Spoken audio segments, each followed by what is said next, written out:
Hello everyone, and welcome to a special edition of the Sox Cast. I am your host, Polly, joining you today with a very special guest. He is my Contra senpai. He is the world's greatest speedrunner. That's what the contract says, I have to say. Is Mr. Angrylanks. Thanks for having me on, Polly. I appreciate it. How you doing, Lanksy? How's it going? Well, I'm pretty good. I've been real lazy today. It's kind of been nice. I haven't done shit, really. I streamed Ninja Gaiden for about 3 hours and completely failed to complete any successful or any good runs at all. So then I've just been laying about and eating pizza. So you've not been watching Arcus enough if you're not finishing runs. I know. Well, I played some last night and I finished some runs, but today just sucked. I don't know. God, how does he do that? 10 hours a day? I don't know. I would go nuts. I mean, you go nuts enough doing what you do. Yeah, and I only stream roughly 3 to 4 hours most of the time. Which I feel is much more sane and manageable in my own streaming experience. Yeah, it doesn't, I don't know, 10 hours. The longest I've ever streamed was 15. Oh my God. Like a lot of different games, and I'll never do it ever again. I don't know. But, Arcus has, it works for him because he doesn't have a job. So he kind of treats it like his job, but it's something he likes to do anyway.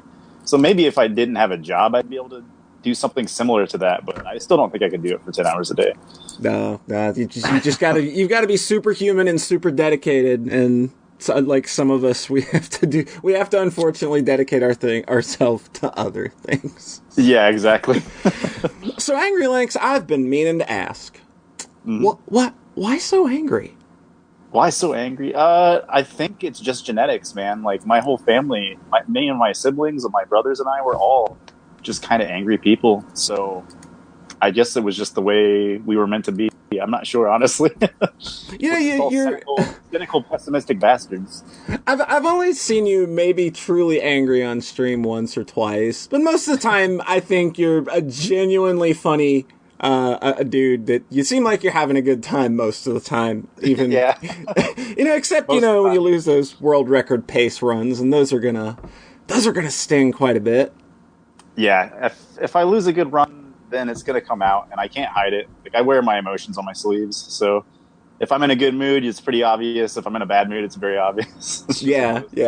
You usually, like, when you tune in at the start of a Lank stream, you get a general gist of your mood. That's kind of probably what it's going to be for the rest of the stream. Exactly. And if it's one of the shittier moods, chances are the stream's going to end a lot earlier. Than if I was in a good mood. But I don't know. That's just how it is. You're kind of putting yourself out there streaming, and people get to see your true colors a bit in a weird way, in a different way. But the good and the bad, really. Yeah, exactly. So. I mean, the good stuff that comes out is like, you recently got to come out as a juggalo. Yeah. Whoop whoop, right? It's never gonna end. It's kind of amazing and beautiful. I don't know. I get conflicted about it sometimes. Like, do I want to keep this joke going? And then I'm always like, yeah, I do. It's worth it. I'm just gonna say I'm a juggalo to people that don't know me, because that's really funny. If anybody can actually think I'm a juggalo, then. Yeah, I don't know how anyone could look at you or hear the way you talk, which is, generally you're a pretty smart-sounding dude, and think that you're a juggalo. Maybe they're the ones that need to get their head checked a little bit. But that emote definitely adds some flavor to it. So when I say it and someone's like, yeah, you didn't know, and they could just, boom, there it is, King Lanks emote. And then it looks like I'm a juggalo, so... Yeah, it adds a lot of flavor. It adds a lot of Fago flavor. A lot of Fago flavor, I gotta thank Snake Grunger for that one. Yeah, that was just like... The way that came together in about 20 minutes was just kind of insane. He's the same one that made the San Pellegrino He-Man for Arcus. So. Oh, yeah, that's right. Which is another great... We got a lot of great people making emotes these days. Yeah. It's like the best part of Twitch, I think, is the emotes. Other than like the community, of course, but just the emotes are amazing. Absolutely, absolutely. And video games are going to make up like a pretty big bulk of what we're going to talk about here. But I kind of wanted to start off like, what do you do other than video games? Like, surely there's more to your life than coming home, eating some pumpkin delights, and sitting down in front of Contra for 9 hours and swearing a lot. Yeah, I mean, that's a big chunk of my life, but I definitely do other things. I've got friends that I go out and I skateboard with, and I play the drums. I haven't been in a band in a long time, but I used to play in a lot of bands. Oh, really? Like, what kind of bands did you play in? One of the first bands I was really like in and involved with for a long time. I don't know what to call it. People labeled all sorts of weird shit, but it got called psychedelic folk music. Oh, weird. At one point. I don't know what to compare it to exactly, but it's definitely like was super lo-fi and I guess a little bit more on the indie side if you want to put it into a genre. Mm-hmm.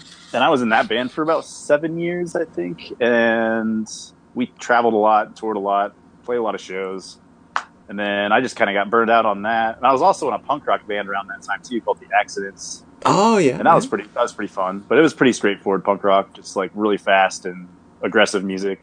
That's really fun to play though. Like I really love just like, when I get to do like studio drum work for a punk band, it's like, oh, I'm going to be having a good time then. Yeah, exactly. I don't have to think too much about time signatures. Not at all. Nothing. No. It's all 4/4 time, and it's all really fucking fast. So it's fun to play. So, like...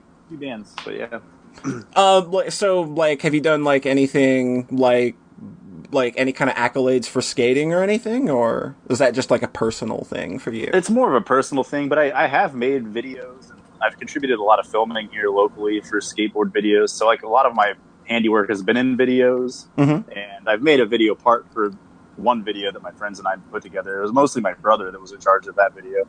But, I mean, we travel to Barcelona and film tricks there. I'm actually going again in November, so this will be the third time I go there to go skateboard.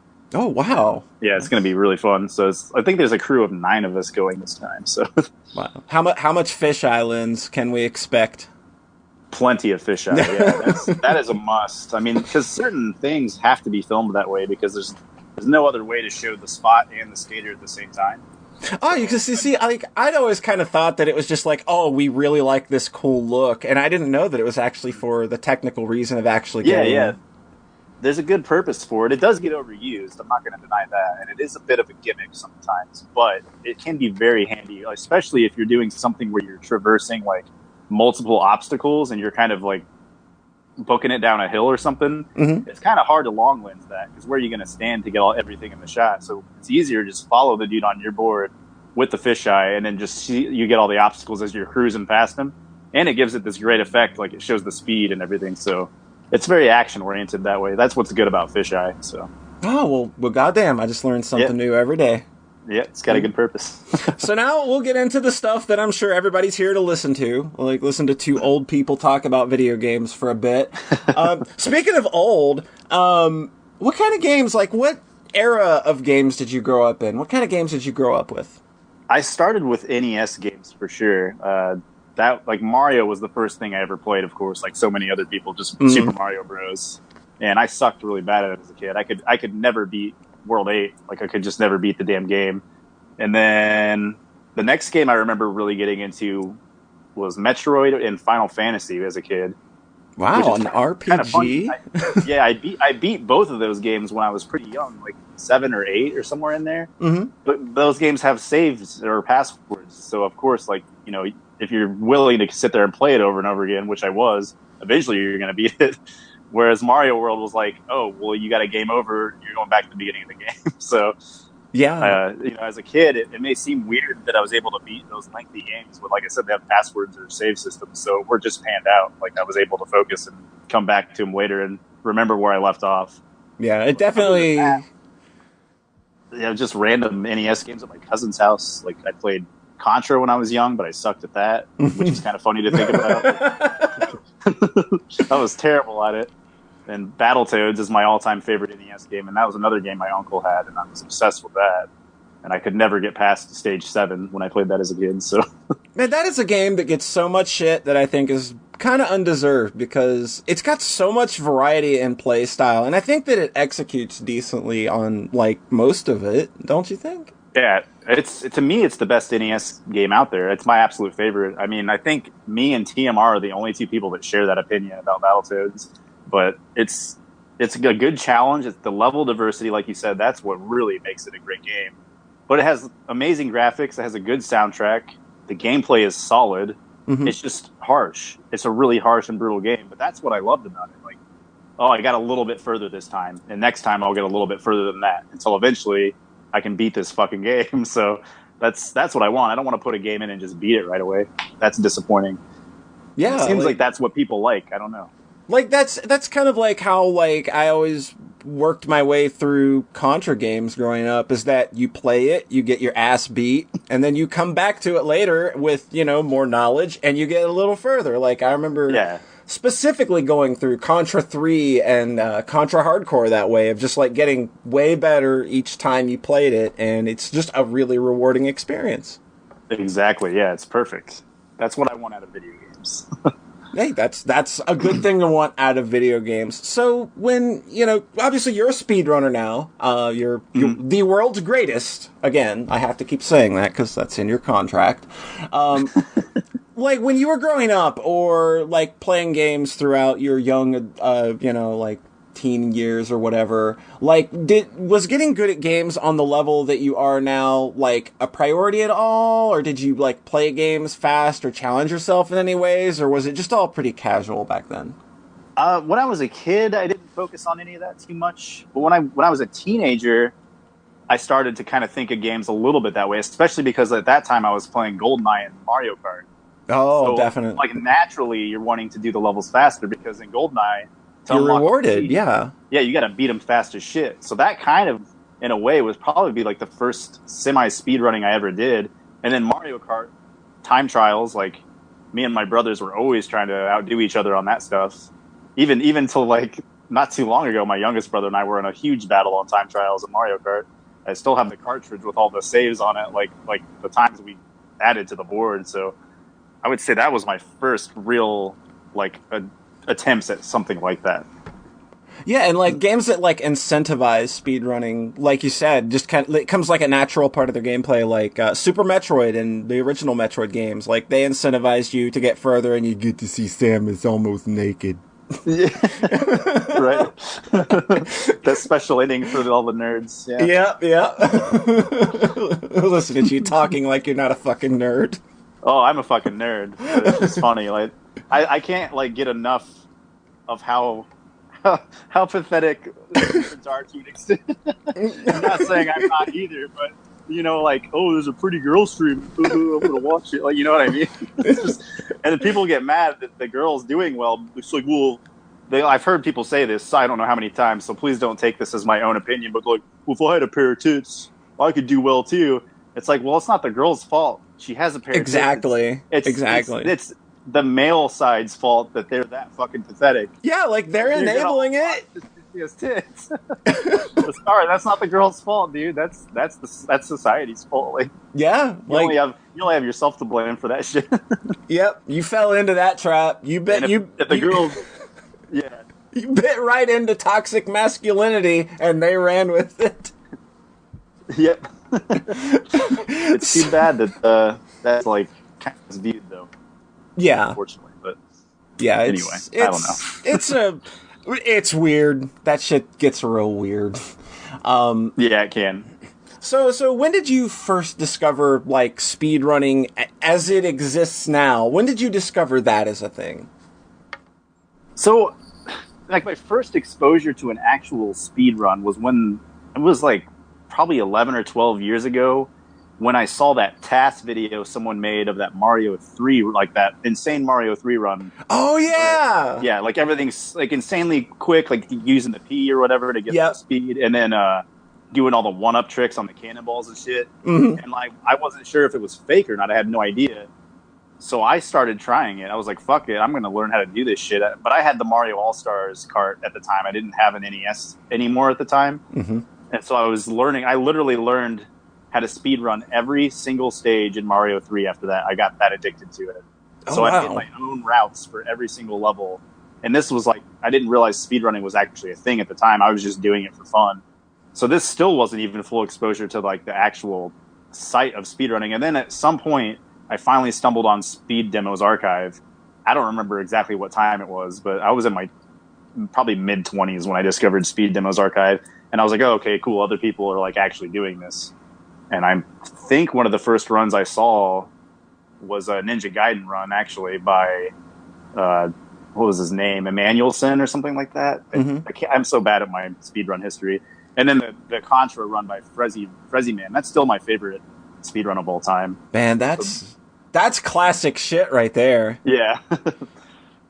Wow. And like you started, like, so after you discovered that there was like communities around this, how long was it before you started kind of throwing yourself out there? And like what games were you interested in? It took me a long time before I actually decided to dive in and try to do it seriously myself. I'd always dorked around with it. Like I said, like I did Mario 3 for years, just learning my own routes for the levels. And then I started dorking around with Contra. Mm-hmm. Yeah, but it wasn't until like a year ago that I actually got serious about trying to do it. And I started recording myself with VHS tapes on a VCR because I didn't have a computer. So I was like super behind technology wise. But I mean, you can find some of those runs on my YouTube channel. Like they're so fucking shitty looking. But yeah, it wasn't until a year ago that I actually started getting into it. And I started with Ninja Gaiden and Contra. So damn, those were the games, like those ones that I really liked the look of the speedrun, and I've always had a soft spot for Contra anyway. So. Like those games are, if you're gonna play, like that's key to like being a speedrunner is fucking pick the games you want to play, and like those are top notch goddamn games to jump right into. Exactly, yeah, and they're not like the easiest no either. So I think it's a good starting point because I think a lot of people want to start with really easy games, which isn't necessarily a bad thing. But I think starting with a more moderately difficult speedrun kind of helped me to become a better speedrunner more quickly in a way, if that makes sense. I think it gave me a little bit of an advantage starting with those games because they're more dynamic and require lots of platforming and like really precise timing. Whereas, as you know, like a game like The Little Mermaid that I picked up later on really requires not very much skill at all. It just requires Walrus to not be a dick. Just not be a dick, Walrus, please. So let's talk about your magnum opus, The Little Mermaid. How did you start running this? What happened that caused this? It was just kind of like I knew it was an easy game, and I watched the video of the speed run, and I was like, okay, that's like a really solid run because Jeed's run is really fucking good. Yes. And my friend Axel was like, hey, what's an easy game that I could try to learn right now? Because he was getting like sick of DuckTales. And I suggested The Little Mermaid, or maybe he even like just thought of it himself. I can't recall exactly. But he started running it, and I was like, shit, I'm just going to run it too. This looks like I could learn it in 2 hours. So I picked it up, and then, less than a week later, I had a world record. And that world record still stands. Well, I improved it a couple times, but just barely. But yeah, it still stands now. And you recently got into The Little Mermaid Game Boy as well. Yeah, that version's way better actually because you can manipulate every single boss and get good RNG. Or you don't even have to call it RNG. It's not RNG because you manipulate it to be good patterns. Mm-hmm. Any aspirations to holding that world record? I think you cut out there for a second. Any aspirations to holding that world record for the Game Boy version? Oh, the Game Boy one? Mm-hmm. Not so much. Atraz has kind of just been tearing that game down, and I think he just deserves to have the record anyway. Mm-hmm. I'll probably try to get a sub 640 time at some point. I don't know when, but other than that, I'm not too worried about like trying to steal the record or anything. Because see, I was gonna say you need to get the Game Boy version world record, then you need to run that shitty Genesis version. Oh God, that version. Yeah, you need the Little Mermaid Triple Crown. That's what I think. The Holy Trinity. The Holy Trinity, like the man named Angrylanks and his girly mermaid games. That's right. Yeah, I love that dynamic. I really do. I think it's funny. Like, I don't know. I'm kind of glad that was the first record I got, just because I think it's really hilarious. I think it's appropriate, and it's spawned a lot of really fun, cute emotes and memes in your chat, no doubt. Yeah, exactly. So it's if anything, it's given us a lot of humor. Yeah, I agree. It's been well worth it. I'm waiting for someone to beat the record. Like, it's very beatable, honestly. I don't know how many times I've thrown away runs where I was 6 seconds ahead of my own record. So someone's going to do it at some point. I'm just waiting to see when. I mean, are you throwing those runs away, or is it the game's shitty RNG throwing those away? No, I threw them away because they happen in, like, it's like once in a blue moon you get the patterns to all line up.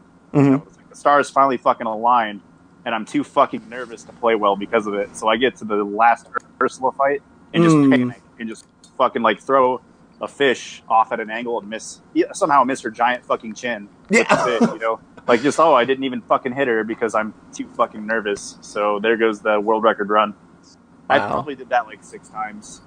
I've seen a good few of those. Yeah. And because of it, I think I have no desire to ever try. But you never know. Maybe one day I'll try to defend the record or something if someone's going to take it. If someone steps up into your house, the Little Mermaid, which is the house that Lanks built. I mean, all I did was stand on Jeed Unit's shoulders, so I didn't really build shit.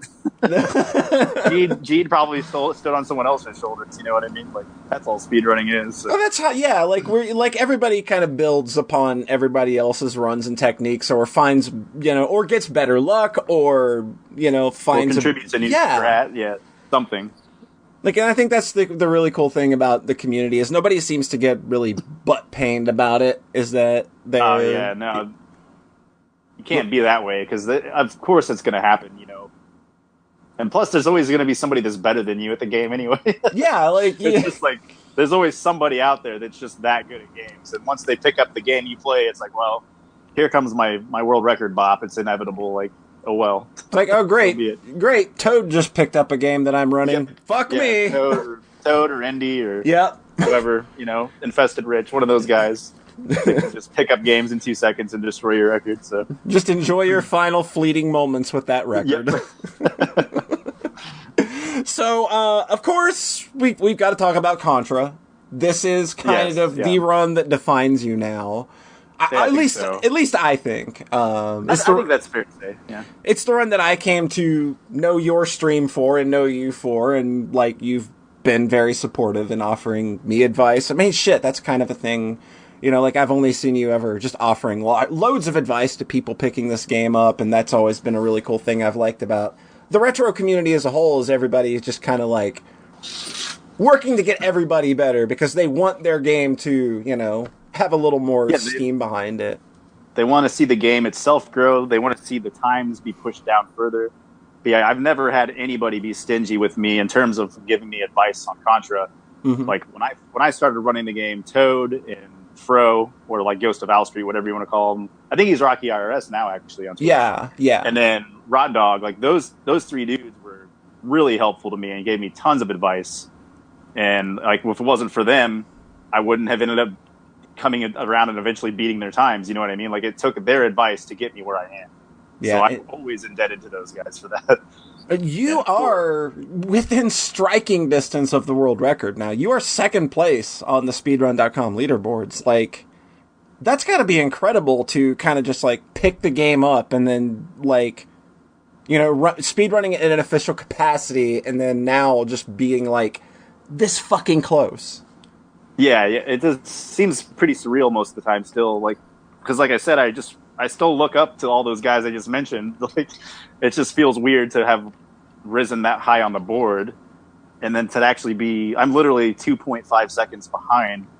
I didn't think that was possible. Like, I didn't think DK's record was beatable by any means, and now I've been on pace to beat it a few times now. Like, you're getting a lot more consistent at being on that pace. Right, yeah, and that's making all the difference. And it's still not easy to get on that pace. And no. It's very hard to have things pan out when you are, because it's Contra, and we all know, like, not only is it just hard to not die, it's hard to not get trolled, it's hard to get good RNG, and all these things. So all it is just a long-ass grind and hoping for the best. And I'm sure that one day I will beat his time, but I'm hoping that he will come back and defend it. I'm hoping he'll come back before I beat it and, like, start trying to lower it too, because that would be amazing. I've never got to witness a DK stream, and I've only heard the utmost positive things about him as a person, and his Contra skills are unrivaled. Like, yes, he could easily beat his record. He could beat it easier than I could. course. Like, so I really hope he does come back. He's just lying in wait. Yeah, and then just dominates the game and makes me look like a chump, because it would be fucking amazing to see. So how close do you think Contra is to being at that, like, supremely optimized status of like a Super Metroid or a Super Mario Brothers or a Ninja Gaiden? Like, how far off do you think that is for Contra? Or do you still think there's, like, a good bit of room to grow with that game? I think, honestly, if DK would have gone for more of the aggressive strats on Snowfield and like a couple other places, or even grinded it longer to just get the like perfect RNG pattern, because JJ jumped once. Yeah, I think DK could get a 950, like a flat 950, and maybe even a high 949, possibly. But that run would be fucked up. But I think a 950 is very feasible, and I think that's about the max with current strats that you could see in Contra, in my opinion. I could be wrong, but that's just what it seems like to me. Yeah, to like go beyond that, like, it just seems like you would just have to be tassing at that point. Right, yeah. So, I mean, if someone can figure out how to add like a viable, like an RTA viable ledge skip that we don't do yet, because there are more than just 2 of them, and we only do 2. Each one saves a full second. So if someone could figure out how to get 3 or even 4, then we'd be looking at a very easy sub 950. Yeah. But otherwise, I would say 950 is pretty much the max. I could see myself getting a 951 if I really, really went for it and like grinded it super hard. But I could see DK getting a 950, no problem. Just waiting for him to come by and bop you once you sneak in and once you slide in and grab that record for a couple weeks. If I can manage, then yeah, I hope he does. Or maybe even if I can get like a 954 or get even closer, maybe he'll be like, okay, well, it's time to lower the time. I don't know who this Lanks kid thinks he is, but it's time for me to come around and put my cigar out on his head. I mean, he's been hiding ever since the murder, but he might come out. We'll see. But while we're talking Contra records, you're not unknown when it comes to having a Contra world record, because you currently hold what I think is a really awesome record to have in the Contra with the first Contra game on NES, is that you hold the co-op world record with the Mexican runner. Yes, I mean, how could I ask for a better partner for that? Like, I was gonna say, like, how fucking awesome does that have to feel to hold a world record with someone that's not, like, only just dedicated to the craft, but who's just, like, a super fucking great guy on top of it? Oh, yeah. No, it's a pretty unreal experience that I got to do that with him, and like, I felt really privileged. Like, the fact that he was so willing to sit there and grind that out with me for like the whole week, when there was tons of people wanting to talk to him and tons of people he wanted to hang out with too. It felt kind of bad in a way, because I knew I was like taking up a lot of his time, but I think he wanted the record bad too. So in the long run, like, it was just awesome that he and I both wanted it that bad and worked on it the whole week, and barely got it, honestly. So okay, like, you guys, did you get this record twice that week? No, we only got it once. We thought we got it. We didn't realize that they had a 954. DK and Mr. K had a 954. But he thought they had a 956 or a 955. So we got a 954, and we were all stoked. And that was like a couple days into the event, into the AGDQ. And then I looked it up, or somebody told us, like, no, it's a 954. We're like, fuck. Oh, jeez. 953 at least. So. Back to the fucking salt mines. Yeah, exactly.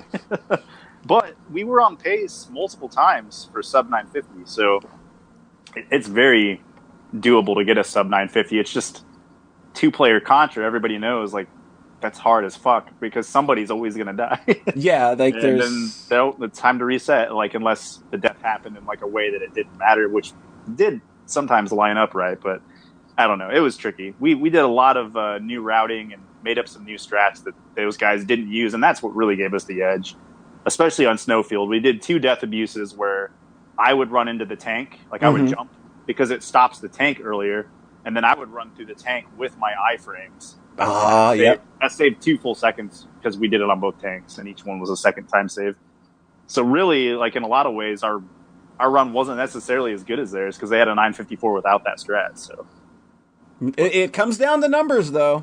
Exactly. We figured it out, and we applied it. So yeah, it worked. And plus, we had a week. Like, I can't meet up with TMR and just do this at any time. He lives in Poland, for crying out loud. Yeah. He's a busy guy on top of it. Like, when's that opportunity going to arise when two top players in a game are going to be near each other to take advantage of it? So that's the only way it works. And we got the time we got, so I'm just glad we managed to do it. Yeah, it's awesome that it happened in the way that it did, and that, like, you know, again, just like to be able to hold that kind of record with someone as, you know, well known and beloved in the community as the Mexican runner. Yeah, that's got to be the coolest shit in the world. Yeah, it's nuts. Like, for me to be able to say, like, I consider TMR my friend. Yeah, you know, it's like when I was on Twitch and I was new to it, it's like, holy shit, this guy is like a Twitch celebrity. You know, like it's kind of surreal. But yeah, now we're kind of homies in a little bit of a way. You know, like, I don't know, it's good stuff. you spill that blood together. You spill that Contra Blood together with someone. Yeah. That's for life. Exactly. Like, I've got a friend in real life that I've played through every single Contra game with, you know, almost upon release every time one came out, and it's just like, yep, we're there for life. Yeah, exactly. It's bonding. Exactly.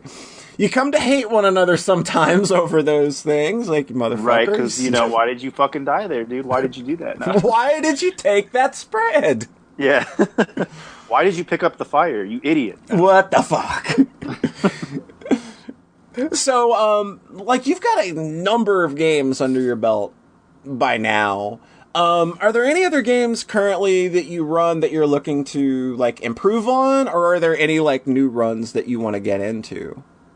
Well, I want to improve on the majority of the games that I feel like I didn't run for long enough, like Ninja Gaiden 1, Ninja Gaiden 2. I kind of like I abandoned those rather quickly. So I'm going to try to get better times in both of those. I made a list of games actually to improve upon. Mm-hmm. So I want to get a sub 10:20 in Gaiden 2, sub 12:10 in Gaiden 1, and I would like to get a better time in Jackal, like a sub 8, I'm thinking. Mm-hmm. And I'm trying to think. I can't remember what else I put on the list. There was one other game I wanted to improve upon, but I'm never going to do DuckTales again. Fuck that game. And I'm never going to do Trojan again. Fuck that game too. Like, those two games, something about them, just not quite enjoyable enough on a speedrun level for me to get back into. Oh, Chippendale's one I'd like to improve again. I want to get a sub 10-minute time in that. So that'd be like a top 3 time probably if I could get that. It was like, you've been close to that sub 10 in Chippendale for a while. Yeah, I have a 10:08, but it's because I lost 6 seconds on the second boss. Yeah. So, like, if that run would have happened with a good boss fight, then I would have like a 10:02 basically. You know? So I can get that time if I really work on it. But that game's also kind of grueling with the RNG. All those Disney Capcom games kind of just, they make you want to pull your fucking hair out. Yeah. There's always at least one boss, if not more than one, that just completely ruins your chances of a good run. And it's like 1 in 10 patterns is good, and you don't ever get the fucking pattern. So reset again, like, great. Fun times. Yep. So one knows that, like, all of the speed running can kind of drive one insane, but you kind of recently, you got a new outlet to kind of play things a little more casually. You recently became a member of the Retro Games Live team. Why don't you tell us a bit about that? How'd that come about? Well, I wasn't expecting to have been asked to be a part of that team at any point, but I got a message from Enemy on Twitter, and he was like, hey, like, RGL's trying to get more people added to the team to get a more consistent schedule, because they kind of wanted to have, I guess they used to do like 24 hours. It used to be on 24 hours, and then someone fell asleep on stream once. Yeah. Whoops. So, yeah, that'll happen, though. I mean, it seemed like they didn't have enough people to come. Yeah, they didn't. Yeah. So they've cut it down now. I believe it's 12 hours per day on a week, on a daily basis per week, like every week. And so everybody has time slots. And basically he just was like, hey, you know, I noticed you stream at these times, and we have some slots open on Monday or Tuesday.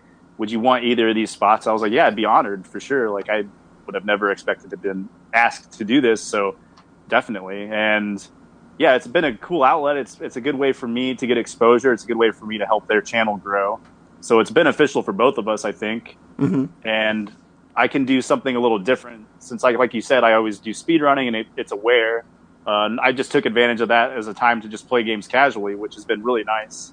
So I've just been doing Super Nintendo games that I really love for now anyway. I mean, I'll probably do something different eventually, but in the meantime, I've got a fuck ton of Super Nintendo games, and I may as well just play some games for fun and chat with people on RGL. So that's been a real privilege. And for folks that want to like check you out on RGL, when's your shift? It's on Tuesdays at it's 6 Eastern. So I stream for 3 hours from 6 to 9. Awesome. Every Tuesday, and then after that they do the game show night. So some kind of silly game like Family Feud or Anticipation in a big group. Usually involves some amount of drinking and Toad busting open some Kraken. And the comments get out of hand and it's a good time. It's pretty funny. I watched the new Card Sharks after you signed off last week, and it was a really good time. But you like stuff to watch. Yeah, you played Skyblazer. That was a bitch of a game, obviously, because I don't think people a lot of people I know love that game, but they forget how much of a bitch that game gets in the back half. Yeah, I forgot about that water level. That one had me flummoxed for about 30 minutes. Like, I just wasn't sorting it out properly, and then eventually I started to make sense of it. But yeah, I forgot. I was like, I'm going to have to figure this out on stream now and not embarrass myself too much. Get in a little practice beforehand. Yeah, maybe. I don't know. It's kind of more fun to do it blind, though, and see what happens in a way, because I think those genuine reactions people appreciate. Yeah. So I don't know. I'm just going to roll with that. Like, when I watch a stream like that, I'll be honest, I'm there to watch someone fuck up. Just as anybody that comes to my stream, they come to my stream to watch me fuck up and say really bad words. Yeah, exactly. And then sometimes, I don't know, I mean, if I'm in the right mood and something bad happens, it just turns into a pretty comedic situation, I think. It really does. Just hands down. And I think that's part of the appeal. I mean, and I'm not the only one that, like, does things that way. There's plenty of other streamers that are the same way, and I think people like watching that. So, and you know, I have angry in my name, so that's also like, I think that attracts trolls. Yeah. As well. So like people want to heckle me and bring it out. So, I mean, I kind of asked for it. Yeah, with having that username, but and you're good at rolling with pretty much any of the punches. You know, like I've never seen you actually lose your cool with anybody or anything like that. So it all amounts to a good time in the end, right? Right. There's only been one trolling incident where I did lose my cool, and the person was relentless. Oh. They were the most professional troll I've ever done. They were unstoppable, and I ended up having to ban them and block them from my whispers, which were all things I didn't know how to do at the time. And so the whole time I'm sitting here trying to ban this person, they're sending me whispers like, "Oh, do you want me to send you instructions on how to ban me, you fucking idiot?" Oh my god! Like this ruthless bastard, and they were. For some reason, their whole kick was like, you must be autistic. Like, only an autistic person would sit here and play this stupid game for a kid over and over again and fail and blame the game. It was when I was playing The Little Mermaid. Right. So I was blaming everything on the game. Oh, my God. It's actually fair to blame the game in that one. But yeah, it really is. So that one was rough. But otherwise, yeah, most of the time, it's just kind of funny. And you know, the mods in my chat, of course, are just going to ban them immediately. But this was like before I had mods and I didn't know what I was doing when it came to stuff like that. So it was just like, fuck, dude. You're still a computer babby. Yeah, I still am. I don't know what the fuck I'm doing with computers. It's just pathetic, honestly. If I press the power button and it turns on, that's a good day. Yep. I mean, setting up OBS was such a nightmare for me. I can only imagine that for a first-timer that's not really computer inclined. Yeah, because like I said, I didn't have a computer. Or like, I got a computer literally so I could record myself playing video games. That was the reason I bought it. Like, and this was a year ago, like a little less than a year ago that I bought a computer for the first time. And I'm 32 years old, so... Holy crap. I don't know what the fuck I'm doing at all, so... Don't click on any links in chat, Lanksy. Don't click on any links in chat. Yeah. Oh, let me check this out. This is going to be cool. Yeah, no. I'm not quite that dumb, at least, but still. Well, Lanksy, I want to thank you very much for taking the time to appear on my very dumb podcast. I hope you had a good time. I had a great time getting to talk to you and kind of getting your history with this and everything. And I didn't know that it was this short, like your history was like this recent. Oh, yeah. It's pretty recent. But yeah, thanks for having me on. I really appreciate it. And for our lovely listeners out there, where can they find you if they want to keep up with your streams and like anything else you want to plug? Go ahead and spit it all out. Just angrylanks. If you look for that name on most social media, you'll find me there. So I'm on Twitter, I'm on Instagram. My Instagram's kind of all over the place though. I don't just really post like video game stuff on there. I just post like day-to-day nonsensical things, silly pictures, whatever. Sometimes I post myself playing the drums there. Yeah. And then Twitter is mostly just gaming oriented. So that's the only reason I got a Twitter account, because other speedrunners were like, hey, you should get a Twitter because it's an easy way to plug your stuff. And then other than that, Discord. I don't know. Most people probably don't use Discord, but those would be the places to find me under the same moniker. Cool. All right. Well, Mr. Lanks, thanks again, and we'll catch you all next time. Thanks a lot, Paulie.